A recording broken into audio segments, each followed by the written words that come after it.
बनते हैं क्योंकि 9 दिन भगवती की पूजा के बाद ये दिन आता है और राम जी ने भी माँ भगवती की कृपा से ही रावण पर विजय प्राप्त की, इसीलिए लक्ष्मण को रावण के पास भेजा था उनसे ज्ञान प्राप्त करने के लिए। हाँ, जैसे कि मैम ये विजयदशमी है तो कोई ऐसा मंत्र आप बता सको हाँ, विजय प्राप्त करने के लिए ज़रूरी है, तो क्या कारण है अच्छा नहीं माना जाता? ये आपने बहुत अच्छी बात पूछी है भव्या, कि हम करवा चौथ का जो त्यौहार मनाते हैं और चंद्रमा को देख के स्त्रियां जो हैं वो अपना व्रत खोलती हैं, जबकि हमारी जो माइथोलॉजी है उसमें जो चौथ का चंद्रमा है उसे देखना निषेध माना गया है। जी बिल्कुल। मना की हाई टाइड्स होती हैं और अमावस वाले दिन लो टाइड्स होती हैं, तो इस तरह का प्रभाव जो है वो जितना जो भी उनके ऊपर किसी भी तरह की विपदा ना आए और कोई मुश्किल ना आए। तो बिल्कुल। अब मैम जैसे दिवाली पे हमें कौन कौन से उपाय करने चाहिए? दिवाली पे उपायों का तो कोई अंत ही नहीं है, क्यों तो जब वो सबसे काली रात है उस दिन इतनी रोशनियां कर दो कि वो कालीमा छोटी पड़ जाए और रोशनियां बड़ी हो जाए। ओके। वर्कर्स आते उनको हैं, देते उनको देना हैं, चाहिए। हाँ उनको देते हैं, लेकिन उनको उस तरीके से नहीं देते हम ज़्यादा, क्योंकि उसमें हमारी इच्छा छुपी होती है ना कि हम अपने बॉस को देंगे, वो भी हम।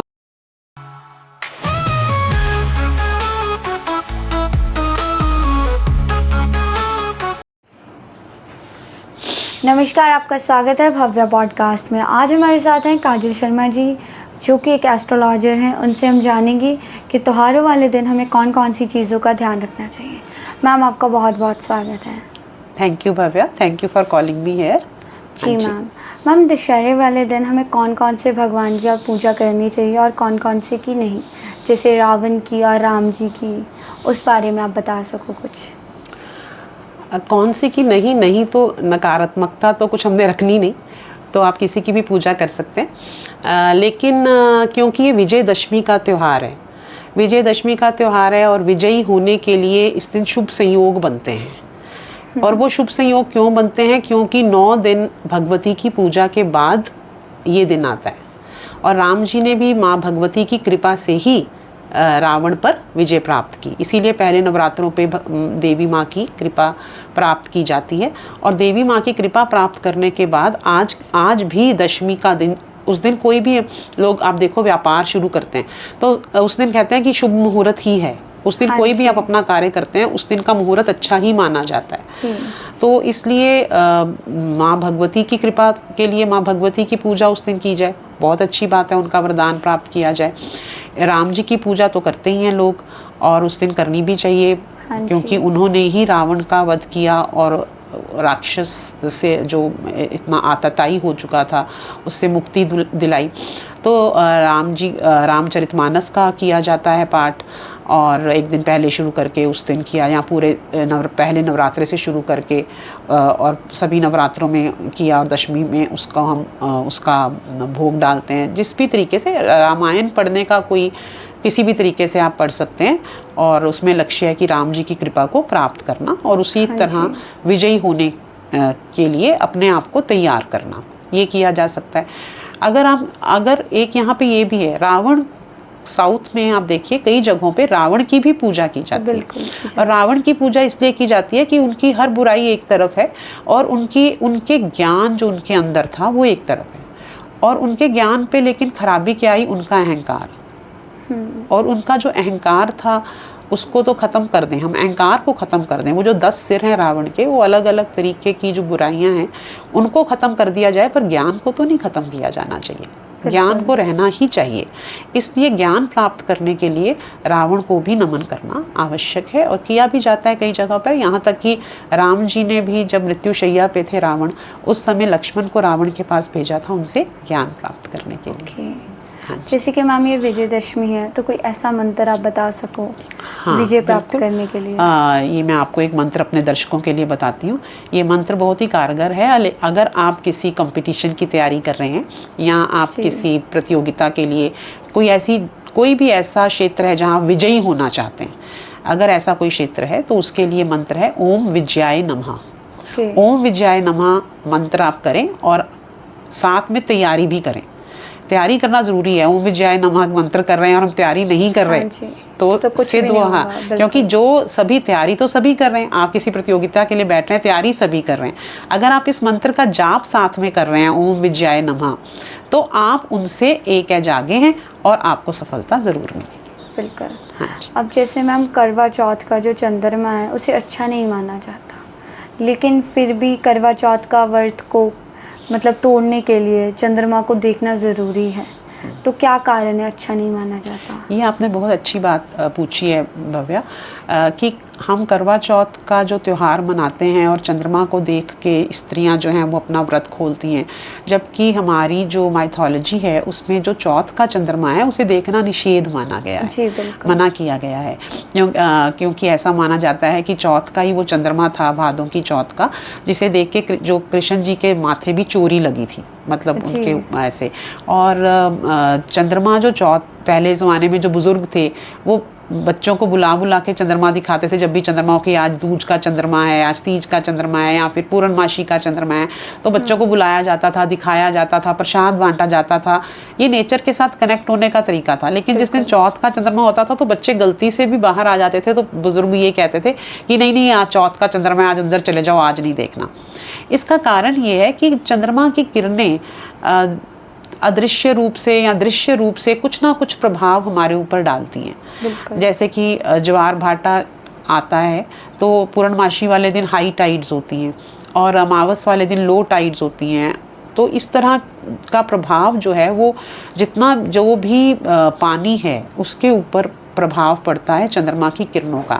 कहते हैं ना कि उसकी अट्रैक्शन से ही हाई टाइड्स और लो टाइड्स आती हैं। तो अब अगर हमारा जो मानव शरीर है वो भी तो 70% पानी है, बिल्कुल। तो इसलिए हमें पता नहीं चलता, लेकिन हम भी उसी अट्रैक्शन जो चंद्रमा की किरणों के अधीन हम भी उसी तरीके से काम करते हैं और हमें कई बार समझ नहीं आता। कई बार आप देखो हमारे मूड स्विंग्स होते हैं तो वो हम उसी के साथ हम कनेक्ट होके चलते हैं।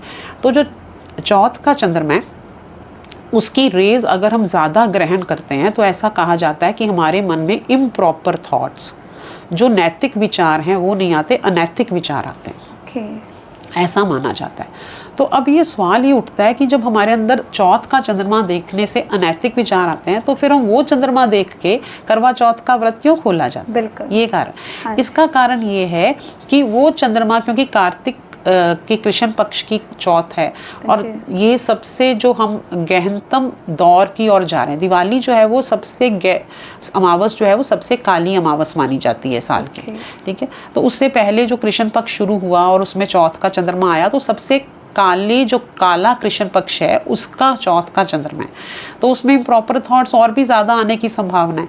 इसलिए उस दिन ऐसा रख दिया गया कि सभी स्त्रियां व्रत करें, अपने आप पे संयम रखें, ताकि इम्प्रॉपर थॉट्स आएंगे ही नहीं ना। तब अपने ऊपर संयम रखें। और रात को जब चंद्रमा को देखकर व्रत भी खोला जाएगा तो छलनी से चंद्रमा देखा जाता है, इसीलिए सीधी रेज नहीं देखी जाती। हाँ, चंद्रमा से सीधा देखा जाता है, छलनी से देखा जाता है और फिर वो अपने पति को देख के व्रत खोली जाते हैं।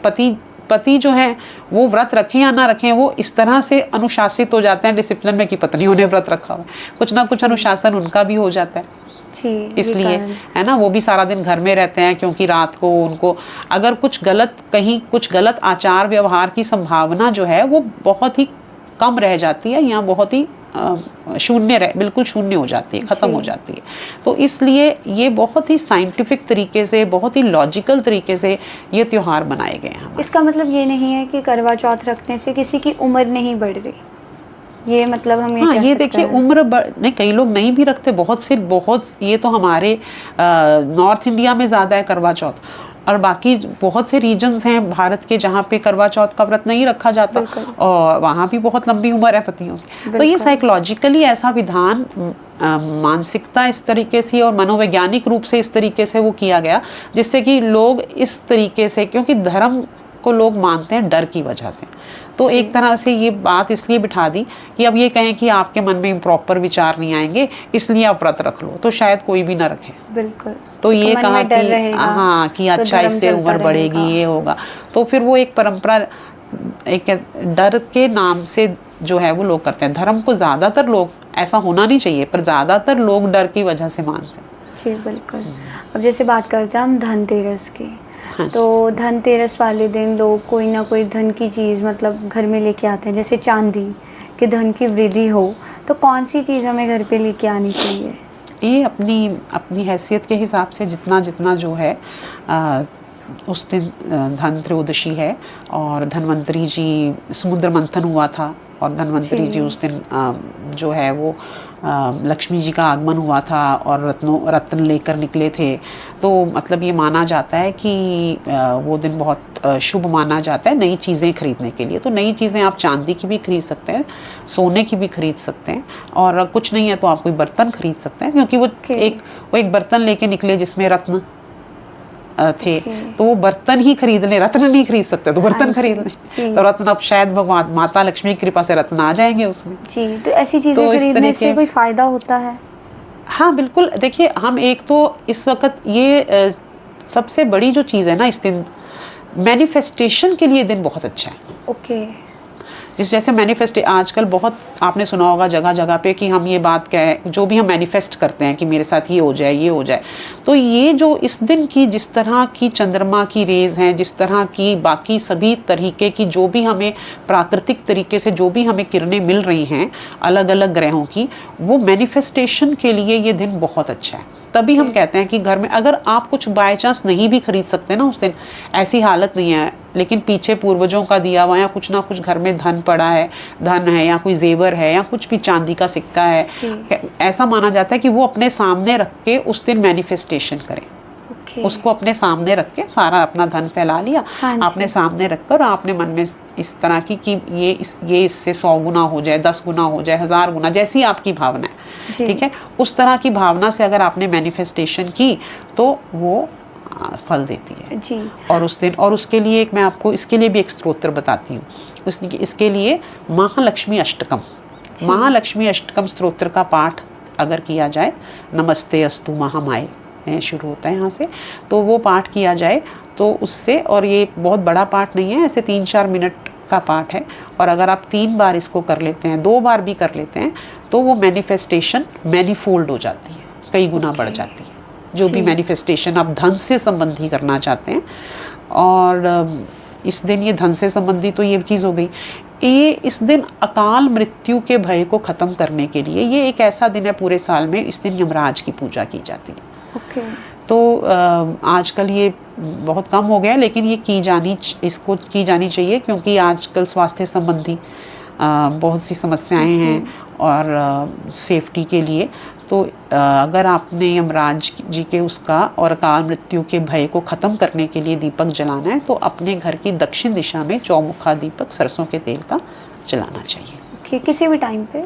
नहीं, शाम के समय, जब 2 समय मिलते हैं उस समय, शाम के समय जलाना चाहिए। अब करवा चौथ के बाद एक व्रत आता है जो लड़कों के लिए रखा जाता है, वहीं जब श्राद्ध होते हैं उसमें एक व्रत आता है जो लड़कियों के लिए रखा जाता है। तो उस रखने का क्या मतलब, उसका मतलब है क्या, इतिहास है उसके ऊपर? हाँ, आप होली अष्टमी की बात कर रहे हैं जी। इतिहास तो बहुत लंबा हो जाएगा, लेकिन मैं आपको यही पहले भी हम इस बात पे बात कर रहे थे कि हमारे जो पूर्वजों ने या प्राचीन काल में बहुत सोच समझ के, बहुत ही विधि विधान से ये परंपराएं शुरू की, जिसके साथ नेचर का कनेक्ट बहुत ज़्यादा अच्छा था, ठीक है।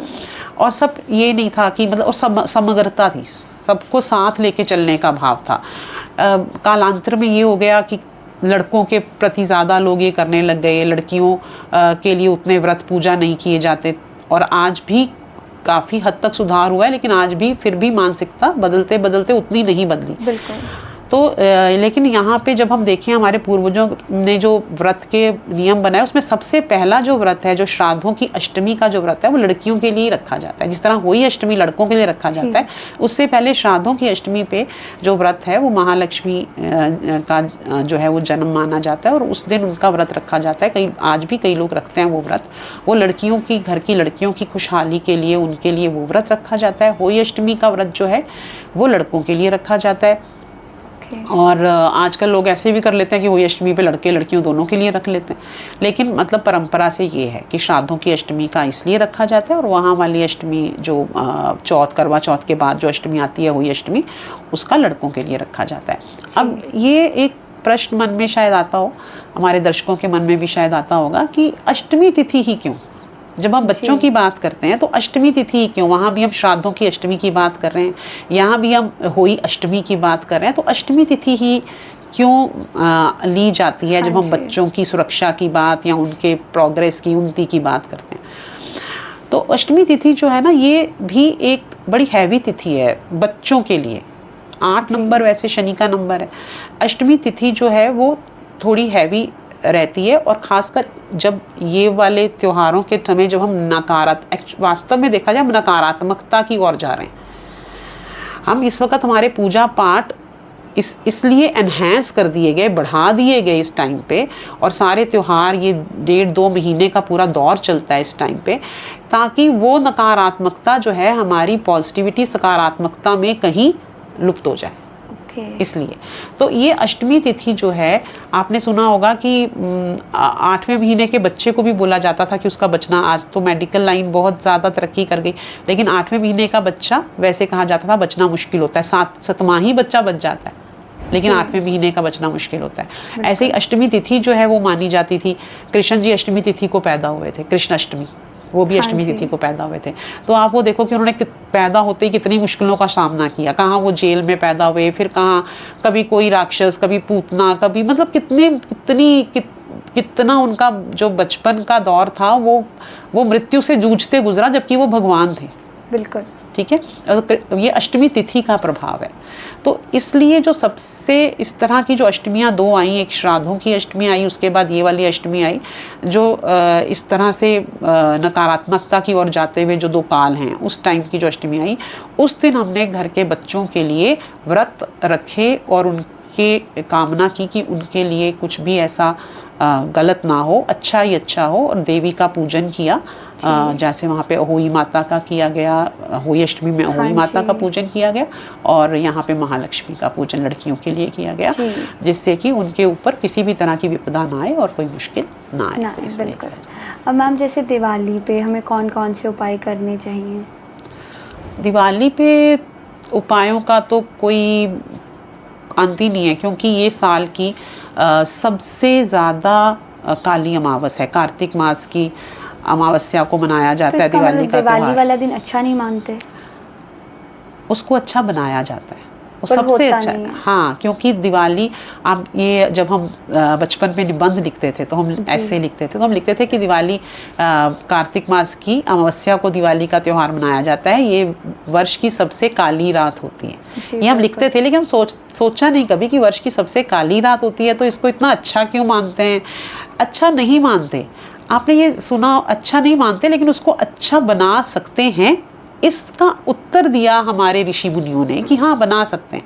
जब उन्होंने बोला कि ये एक रेखा है, आपने ये सुना होगा कि ये बहुत पुरानी एक बात है कि एक रेखा खींच दी गई, उसको बोला कि इस रेखा को छोटी कर दो, लेकिन इसको टच नहीं करना। ये एक रेखा खींच दी है ना, और ये कहा गया कि इस रेखा को छोटा करना है, और इसको लेकिन आपने छूना नहीं है, ना मिटाना है, ना कहीं से कट लगाना है, कुछ नहीं करना, पर इस रेखा को आपने छोटा करना है जी। तो उसका एक ही उत्तर था कि उसके नीचे एक बड़ी रेखा खींच दी गई जी। तो उस बड़ी रेखा के बनिस्बत वो रेखा छोटी हो गई जी। ठीक है। तो जब वो सबसे काली रात है, उस दिन इतनी रोशनियां कर दो कि वो कालीमा छोटी पड़ जाए और रोशनियां बड़ी हो जाए। ओके, ठीक है ना। तो ये कारण है। तो सबसे ज्यादा तो दीप सबसे बड़ा उपाय इसलिए उस दिन है ही ये कि कितनी आप रोशनी कर सको। अपने घर में तो आप जो मर्जी रोशनी कर लो, आपकी हैसियत के हिसाब से आप कुछ भी कर लोगे कि अच्छा ये उपाय है तो हम रोशनी, यहाँ पे वो रोशनियाँ तो करनी है। मेनली आपको फल क्या मिलेगा, आप दूसरे के घर में कितनी रोशनी कर सकते हो। आप किसी के लिए क्या कर सकते हो जी। अमावस का दिन होता है, उस दिन डिप्रेशन के जो लोग हैं, उस दिन डिप्रेशन बहुत ज़्यादा होता है। किसी भी अमावस को होता है, डिप्रेशन ज़्यादा बढ़ जाता है। और इस दिन क्योंकि सबसे काली अमावस है तो और भी ज़्यादा होता है। तो क्या हम उन लोगों के लिए कुछ कर सकते हैं जो लोग अकेले हैं? चाहे वो डिप्रेशन में हैं, नहीं भी हैं, जाहिर तौर पे नहीं भी हैं, लेकिन जिन लोगों के परिवार साथ नहीं रह रहे हैं, जो लोग अकेले हैं, है ना, उन लोगों को अपने साथ मिलाएं, उनको आगे लेके बढ़ें। गरीब लोगों के घर में ऐसा कुछ प्रावधान करें कि उनके घर में भी रोशनी हो सके, है ना। हम मिट्टी के दिए हाँ, ऑनलाइन ना लें, उन लोगों से लें जिनको ज़रूरत है, चीज़ें उन लोगों से खरीदें जिनको ज़रूरत है, छोटे व्यापार को चलाने में मदद करें। ये उपाय, अगर मैं आपको बोलूं कि ये मंत्र पढ़ लीजिए, ये वाला स्तोत्र कर लीजिए, ये उपाय शायद उतने कारगर नहीं होंगे जितने कि आप उस दिन कितने लोगों का भला करेंगे, कितने घर में रोशनियां देंगे। कितने घर में रोशनी का मतलब सिर्फ फिजिकल रोशनी नहीं है कि आपने लोगों को दिए बांटने शुरू कर दिए कि 6-6 दिए ही बांट देते हैं, रोशनी के लिए बोला था। रोशन का मतलब कि जैसे किसी का बच्चा पढ़ने के लिए पैसे नहीं है, वो पढ़ा नहीं सकते, बच्चा बड़ा होशियार है, आपने उसकी पढ़ाई का जिम्मा ही उठा लिया, या उस दिन जाके उनको ये तो उनका घर का तो चिराग रोशन हो गया ना जी। तो वैसी चीजें करनी चाहिए, ऐसी चीजें उस दिन हम इसीलिए लोग त्योहार, लोग गिफ्ट्स बांटते हैं, लेकिन एक दूसरे को इस बांटते कैसे हैं कि जिसको जरूरत नहीं है उसको देते रहते हैं। अपने बॉस को जाके, जो बॉस होगा या जो ऊंचे लेवल पे उसको जाके सभी दे रहे हैं, और जो गरीब है उसको नॉमिनल सा दे देंगे या कम दे देंगे। या जो हमारे घर पे वर्कर्स आते हैं उनको देते हैं, हाँ उनको देते हैं, लेकिन उनको उस तरीके से नहीं देते हम ज़्यादा, क्योंकि उसमें हमारी इच्छा छुपी होती है ना कि हम अपने बॉस को देंगे, वो भी हमारे लिए कहेगा इसने गिफ्ट दिया, वो भी करेगा। लेकिन ये हम दिवाली का, हाँ ये दिवाली का मकसद नहीं है। दिवाली का मकसद यही है कि हम कितनी रोशनी फैला सकते हैं, अब जितनी जगहों पे फैला सकते हैं, वैसे फिजिकल भी रोशनी कर दें, इतनी रोशनी कर दें कि वो अंधेरा पता ही ना चले कि आज सबसे काली रात है। और इसी तरह से मानसिक रूप से भी हम उस तरीके के कार्य करें, लोगों को मानसिक शांति, मानसिक सुख पहुंचाएं, जिससे कि उनके अवसाद दूर हों और उनका मन रोशन हो। ये सबसे ज़्यादा जैसे दिवाली वाले दिन ब्लैक मैजिक किया होता है, तो जब अगर हमारे सामने आ जाए ब्लैक मैजिक किया हो और हम वो क्रॉस कर जाएं, तो क्या करना चाहिए उस वक्त?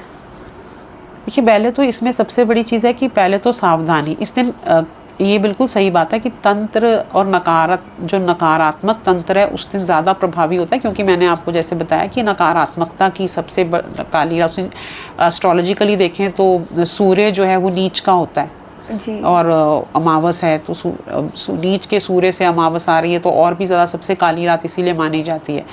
तो इसीलिए जो शक्तियाँ हैं, जो नकारात्मक शक्तियाँ हैं, वो ज़्यादा प्रभावी हो जाती हैं, ज़्यादा शक्तिशाली हो जाती हैं। इसीलिए उस दिन हम लक्ष्मी पूजन, ज़्यादातर ये तंत्र किया जाता है शाम के समय, ज़्यादा होता है रात तक, तो इसलिए ये प्रावधान रखा गया। उसके बाद लोग अपने घरों में ही रहें, लक्ष्मी की पूजा करें, घर से बाहर ना निकलें। कुछ लोग पटाखे चलाते हैं, आजकल तो निषेध है पटाखे चलाना एनवायरनमेंट रीज़न से, लेकिन फिर भी मतलब घर में रह के हम आपस में मिलजुल के पूजा करें और मिठाइयाँ बांटें, या इस तरीके का जो भी प्रावधान है, जिसके घर में कई तरह की परंपराएं हैं, वो की जाएं। लेकिन उसमें भी सबसे बड़ी चीज़ है जो आप कह रहे हो कि कोई भी तरह का तंत्र है या किसी भी तरह से उसके लिए रात के समय, मतलब महालक्ष्मी की पूजा हो गई, सारा कुछ हो गया, उसके बाद रात के समय अगर उस दिन हनुमान जी की पूजा की जाए तो किसी भी तरह का तंत्र आपके ऊपर असर नहीं करता, और आपके लिए पूरे साल के लिए एक तरह से आपको एक सुरक्षा कवच मिल जाता है। वो आप हनुमान चालीसा के पाठ भी कर सकते हैं, 21 पाठ कर सकते हैं, जैसी आपकी जितनी आप कर सकते हैं, जितने 21 पाठ, 51 पाठ, 108 पाठ ऐसे कर सकते हैं। और 21 या 51 से ज़्यादा मैं कहूँगी कि 27 पाठ करें, 54 करें, 108 के जितने भी गुणक हैं उसके हिसाब से, फैक्टर्स जो हैं उसके हिसाब से हनुमान चालीसा का पाठ कर सकते हैं, नहीं तो सुंदरकांड का पाठ कर सकते हैं। तो ये बहुत अच्छा फल देता है। और किसी भी तरीके का जो मतलब ऐसा है कोई असर, अगर ऊपरी कोई असर है या कुछ ऐसा लगता है कि इसकी संभावना हो सकती है, वो इससे दूर हो जाता है जी। हम दिवाली के बाद भाई दूज आती है, तो भाई दूज जैसे होता है ना कि जैसे राखी पे शुरू होते हैं त्यौहार, तो भाई दूज पे ख़त्म होते हैं, तो ये क्या कारण है कि भाई बहनों के रिश्ते पे शुरू हुए और भाई बहन के रिश्ते पे ख़त्म हुए? ये आपने अच्छा सवाल पूछा है। राखी से त्यौहार शुरू होते हैं, बिल्कुल सही बात है। और राखी पे जो बहन है वो भाई के घर जाती है, और ऐसे ही वाइस वर्सा। टिक्के पे भाई बहन के घर आते हैं। जी। तो और कई जगहों पे इसकी परंपरा कुछ भी हो, बहन भाई के घर जाए या भाई बहन के घर। मतलब ये एक सीरियल आता था, शायद आपने देखा हो, क्योंकि अभी वो रिपीट भी हुआ था पीछे जब कोविड के टाइम पे, महाभारत, हाँ जी। है ना। तो उसमें उसकी जो लाइन थी, सीख हम देते युगों से, नए युग का करें स्वागत। ठीक है, तो ये वर्तमान पीढ़ी है, भाई बहन का जो प्रेम है वो वर्तमान पीढ़ी है। तो वर्तमान पीढ़ी जो है उसने एक दूसरे के प्रति, ठीक है, भाई बहन का रिश्ता सबसे पवित्र रिश्ता है। तो राखी बांधी और उस बहन ने, भाई ने उसको कोई उपहार दिया, और फिर यहाँ से हमारे त्योहार शुरू हुए। ठीक है, और त्योहार जो शुरू हुए उसमें क्या हुआ, उसमें भगवान का भी पूजन हुआ, पूर्वजों की बात भी हुई, घर के बच्चों की बात भी हुई, जो भविष्य है, अतीत की बात भी हुई, पूर्वज अतीत हैं, भविष्य की भी बात हुई। ठीक है, जो बच्चे हैं, जैसे हमने कहा महालक्ष्मी अष्टमी है, होली अष्टमी है, वो सारी बात भी हुई। ठीक है, उसके फिर स्त्रियों की भी बात, देवी माता की बात हुई। इसमें स्त्रियों के अलग अलग रूपों को ही हम नमस्कार कर रहे हैं, स्त्री के अलग अलग रूप को मान रहे हैं। और फिर उसके बाद जब सारे, उसके बाद जो भी उसमें हम कंपटीशन की बात है, विजय की बात है, विजयदशमी है ना, सभी चीज़ों को पार करते हुए और सभी बिजनेस व्यापार सबको पार करते हुए अंत में फिर हम उसी आज के युग पे, वर्तमान युग में आ जाते हैं, नए युग पे, और फिर भाई बहन के त्योहार पे उसको संपन्न करते हैं कि जीना हमें वर्तमान में है, शुरू भी वर्तमान, जीना हमें वर्तमान में है। जी बिल्कुल। लेकिन हमें वर्तमान में जीते हुए भविष्य के बारे में सोच रखनी है और अपने प्राचीन को भूलना नहीं। बिल्कुल, अतीत को भी साथ लेके चलना है। हाँ, अतीत की अच्छी बातों को हमने सीखना है और भविष्य के बारे में सजग रहना है। अब देखो, अब दिवाली में देखो, अब लक्ष्मी जी का वाहन क्या है? लक्ष्मी जी का वाहन उल्लू जी। उल्लू तो उल्लू की भी, कई जगह उल्लू की भी पूजा की जाती है ना। करवा चौथ पे से शुरू कर देते हैं, तो इसमें कई लोग मजाक भी बनाते हैं, करवा चौथ पे उल्लू की पूजा की जाती है। लेकिन उल्लू बुद्धिमत्ता का प्रतीक है जी, इंटेलिजेंस का प्रतीक है। तो लक्ष्मी का वाहन का क्या मतलब है? दो चीज़ें हैं। उल्लू का अगर प्रतीक लें तो उसमें दो बातें, ठीक है, कि एक तो लक्ष्मी किसके पास आएगी, उसके लिए बुद्धि का प्रयोग करना पड़ेगा, बिल्कुल, नहीं तो सामने आई संपत्ति भी गंवा दोगे आप, उसको सहेज के नहीं रख पाओगे। तो दूसरा एक नेगेटिव चीज़ भी है, जिसको हम मनी वाइज नेगेटिव बोलें। स्पिरिचुअली बड़ी अच्छी चीज़ है उल्लू के अंदर, लेकिन उसे वो स्थित प्रज्ञ है, फ्लेक्सिबिलिटी नहीं है। आप देखो एक जगह बैठा है, वहीं बैठा रह जाएगा, हिलेगा ही, स्थित प्रज्ञ। अगर आप स्पिरिचुअलिज्म के लिए, मेडिटेशन के लिए वो चीज़ बहुत अच्छी है कि आपके अंदर इतनी शक्ति है कि आप बैठे रह सकते हैं, ध्यान लगा सकते हैं। लेकिन धन के लिए आपको फ्लेक्सिबल होना पड़ेगा, बिल्कुल, ठीक है, चलायमान होना पड़ेगा, क्योंकि वो लक्ष्मी जी का वाहन है, तो वो चलायमान है जी। जो उल्लू वैसे स्थिर रहता है, लेकिन उस दृष्टि से जब हम उसको, हमारे को फ्लेक्सिबल होना, दो चीज़ें, हमारे को बुद्धिमान भी होना पड़ेगा, धन के लिए बुद्धिमत्ता और निरंतर चलते रहना, ये दो चीज़ें बहुत ज़रूरी हैं, बिल्कुल, और यही वो प्रतीक है। अब मैम आखिरी सवाल मेरा आपसे ये है कि विश्वकर्मा की पूजा वाले दिन हमें क्या करना चाहिए? तो हम थोड़ा सा आगे से पीछे आते हैं कि भैया दूज से पहले विश्वकर्मा की पूजा जी, और दिवाली के अगले दिन। एक्चुअली ये पूजा अलग अलग कई जगहों पे, यहाँ विश्वकर्मा की पूजा की जाती है, कुबेर की पूजा की अलग अलग तरह से लोग इस दिन, अन्नकूट है उस दिन, गोवर्धन पूजा है। वास्तव में ये जो दिन है, ये एक तरह से आराम का दिन है, क्योंकि दिवाली तक सभी लोगों ने इतना काम किया बिजनेस बढ़ाने के लिए, व्यापार, पहले पूजा से शुरू हुए, फिर व्यापार बढ़ाने के लिए दिवाली आ रही है। तो दिवाली पे मतलब लोग कपड़े भी खरीद रहे हैं, लोग पटाखे भी खरीद रहे हैं, जेवर भी खरीद रहे हैं, उससे पहले धनतेरस पे, है ना, मिट्टी के दिए भी खरीद रहे हैं, दूसरे लैंप्स भी, इलेक्ट्रॉनिक्स चीज़ें भी खरीद रहे हैं। तो मतलब हर तरह का व्यापार चल पड़ता है, निकल पड़ता है, और हर व्यापारी जो है, हर व्यापारी वर्ग जो है वो बिजी हो जाता है। तो और उसके कुछ टूल्स हैं, जो टेक्निकल काम कर रहे हैं उनके कुछ टूल्स हैं ना, जिसके माध्यम से वो ये काम कर रहे हैं। जो जौहरी है वो भी, उसके पास भी कुछ टूल्स हैं। जो कपड़ा बना रहा है वो भी कैंची का प्रयोग कर रहा है, मशीन का प्रयोग कर, हर तरीके से मतलब टूल्स का प्रयोग करके वो बिज़नेस को बढ़ाया जा रहा है आगे। तो उस दिन दिवाली तक जितना भी बिज़नेस ग्रो करना था, जितना भी लाभ लेना था, वो होने के बाद अगले दिन इसलिए उन टूल्स की, जिनके माध्यम से ये सारी हमें फल मिला, धन मिला, या जिसके माध्यम से हमने सफलता अर्जित की, एक तरह से उनके प्रति ग्रेटिट्यूड प्रकट करने का दिन है। उनकी पूजा, उन टूल्स की पूजा की जाती है जी। तो ये उसका महत्व है।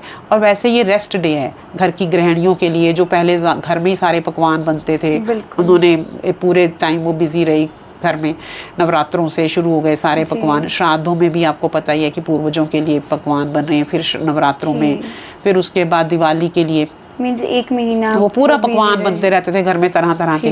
तो अन्नकूट उस दिन ये होता है कि एक दिन जो भी एक सामूहिक किचन किसी मंदिर में, किसी जगह आपने देखा होगा जहाँ भी हमारे घर के पास भी जैसे है या यहाँ भी होगा, वो किसी भी एक कम्युनिटी किचन का उस दिन रिवाज है कि इकट्ठे सबके लिए खाना बनता है, सबके घरों में जाता है, और ताकि घर गृहिणियाँ भी जो इतने दिनों से हैं वो भी एक दिन वो आराम कर सकें। तो ये तरह तरह की इसमें चीज़ें हैं उस दिन। हाँ जी मैम, आपका बहुत बहुत धन्यवाद, आपने अपना कीमती समय मुझे और मेरी जनता को दिया और हमें बहुत अच्छे से समझाया। Thank you. और सबको शुभ दीपावली, शुभ दशहरा, शुभ दीपावली। आप सबके त्यौहार मंगलमय हो। धन्यवाद जी।